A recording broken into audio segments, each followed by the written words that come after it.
És difícil d'imaginar, però Morella va tenir costa, vegetació i clima tropical i estava poblada per ells, els dinosaures.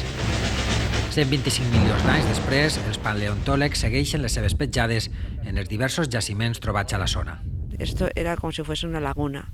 Entonces los animales pues venían a beber y tal, se ve que, bueno, o se quedaban trabados y se morían y tal. Entonces las arcillas los ha protegido y nos ha llegado al día de hoy. L'última troballa, el crani, les vèrtebres de la cua i alguns ossos de la cintura d'un dinosaure herbívor. I la característica principal, que la tenien quasi tots els dinosaures, és que el seu cervell era molt menut, molt menut. De fet, un animal que podia fer 10-12 metres de llargària tenia un cervell paregut al d'una nou. Caldrà esperar els resultats, però podria tractar-se del segon exemplar de Morellà Beltrani, una espècie totalment nova trobada recentment als ports. Tenia les espines de les vèrtebres de l'esquena molt altes.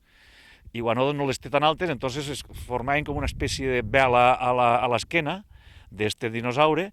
Per tant, ens vam donar compte en seguida que no era iguanodon i que pertanyia a una altra espècie nova. Les excavacions paleontològiques han permès localitzar ja en la comarca 61 jaciments i reunir més de 6.000 fòssils de vertebrats que van habitar la zona durant el Cretaci inferior.